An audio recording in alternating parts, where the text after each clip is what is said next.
Hey everybody, it's Cody and I welcome you to a review for Guide to Factory Wingman. Now, to give you some context, if you've ever played any game kind of like Armored Core, Chrome Hounds, or Haken, then the concept of this game should be very easy. Basically what you do is you play a whole bunch of first-person and third-person perspective fighting, so it's a FPS and a TPS, and the Steam library is registered as a space sim, etc, etc, etc. But basically what you do is you go around, shoot as many of your enemies as you can. You can have bot battles, but basically your goal is to build the biggest and baddest ship you can afford and to create. But you'll have to actually do things like unlock achievements, play any kind of this, that, or the other just to unlock everything. And here I'm just showing you all sorts of stuff you can have to your ship. At the time my ship rank was 3, so I had about 1/3 of everything available to me at the time. So yeah, basically if you've ever actually sat down and played Haken, this will be almost plug and play to you. You get to choose the parts, you get to choose your shield, engine, weapon systems, weapons in general, your engine, any kind of thing that would affect your gameplay whatsoever. Now, the cool thing about this game is that it allows you to use 3 different kind of input devices, and it also allows you to use the Oculus Rift if you should actually have it. Now, it does not allow the 5760 by 1080p triple screen display that I would like for it to have, which would be absolutely amazing. But so far so good. I am actually enjoying playing this game. I've logged about 5.5 hours into the game since I started playing it very early in the morning that I recorded this video. But, let's see. Basically what you're seeing right here is me screaming I like cereal, waiting for a video, not video, but waiting for the game to actually kick in. Now this is probably what you're going to spend the most time doing outside of actually being in the menus or combat, because it takes forever. As you can see, only 211 people are currently online. But once you get in there, you get something like this. Don't you just love that magical video editing thing? Anyway, as I was saying before, once you get into the actual game, the first screen you will encounter is this, where you'll see where I've named my 2 ships Beast and Ragnarok, which is kind of interesting because I couldn't think of anything else. Anyway, when you see the blue on the ship, that is your ship, and red obviously is the opponent's ship. But as you can see, I'm currently in third-person mode, but I always go into first-person, and this is exactly what the battle looks like. Keep in mind that this game is actually pretty cheap and it's pretty much still has new car smell. That's how fresh it is.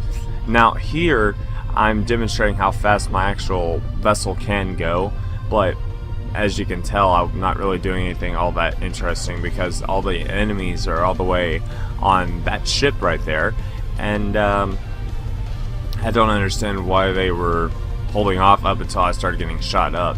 Now keep in mind that this actually is one of my worst games. Like, I have never been pwned so bad in this game since I first started playing.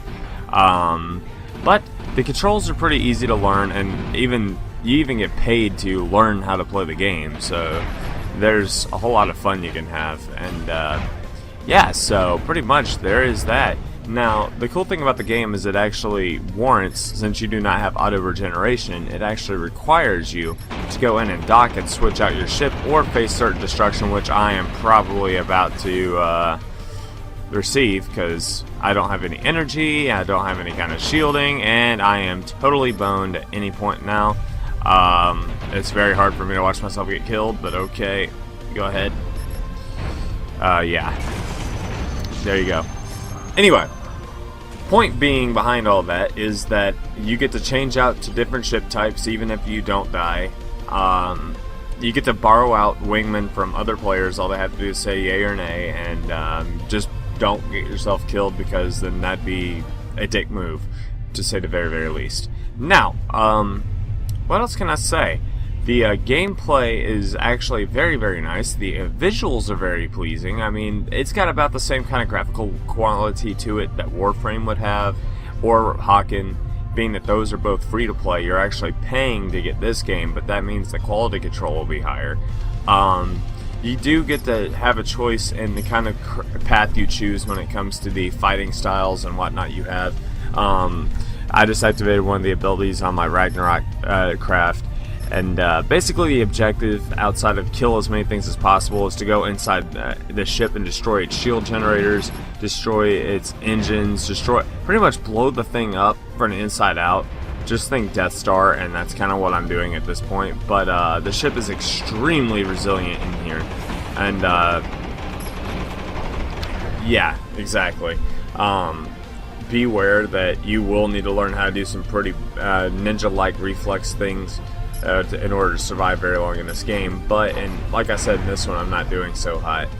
But point being, the game is very, very fun. I figured I would show you guys a little bit of live gameplay so you can see kind of what's going on with it and decide for yourself what you think.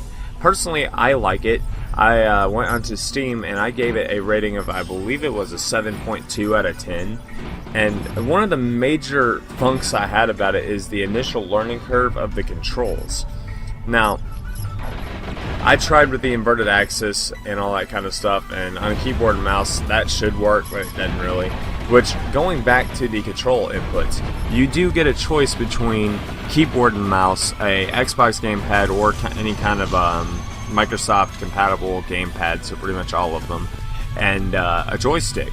And you can couple all this with an Oculus Rift, which is probably going to be trippy as hell, but that would also explain why the 5670 or 5760, excuse me, 5760 by 1080p triple screen display system would not be there, because you know the Oculus already has panoramic, so it probably wouldn't do you very much good at all.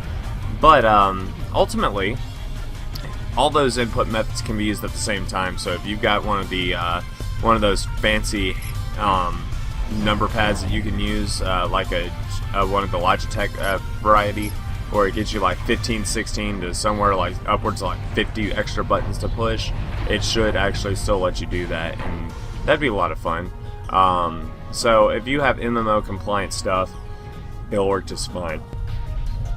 Now, like I said, this game is actually very, very good, assuming that I only had to pay about $19 for it, which it gets a shiny quarter for actually not breaking bank as bad as a lot of these free-to-play games are, because I've always preferred games where you can buy DLC, but you actually paid for the game, so it's not instantaneously a pay-to-win. Now, this game is completely commercially available. It's not an alpha, it's not a beta. I'm sure that it's getting hot fixes all the time, because if you go into the game itself, it'll tell you when it's being fixed. One of the things you need to worry about is your ammo control, all that kind of good stuff, because you can see right here I have absolutely no ammo, and I am totally bummed because I got 3 bogeys on my tail, and at that point I was just kind of Leroy Jenkinsing everything. Anyway guys, I'm not going to sit here and let you guys watch the entire like 15-20 minutes of recording I did to actually get to this point. And believe me, I cut like 5 minutes out of it when I went over to the second clip. So yeah guys, I'm going to go ahead and say thank you for checking out Cortec PC for this update on, or first look and review for God Factory Wingman. Now, ultimately before I go, I will say again, I gave this game roughly a 7.5 out of 10 stars, being that it could be better, but it's still pretty fun. I mean, it's something that can get you past on a lazy day, or if you got to go to work like I did when I actually was recording part of this. So yeah, there is that. So like I said guys, be sure to rate, like, favorite, comment, subscribe, and share my channels with all your friends. It helps me out. Disable the ad block again because it helps us out, and I will see you guys in the next video. So enjoy this last few seconds of combat, and I will see you next time. Have a good one.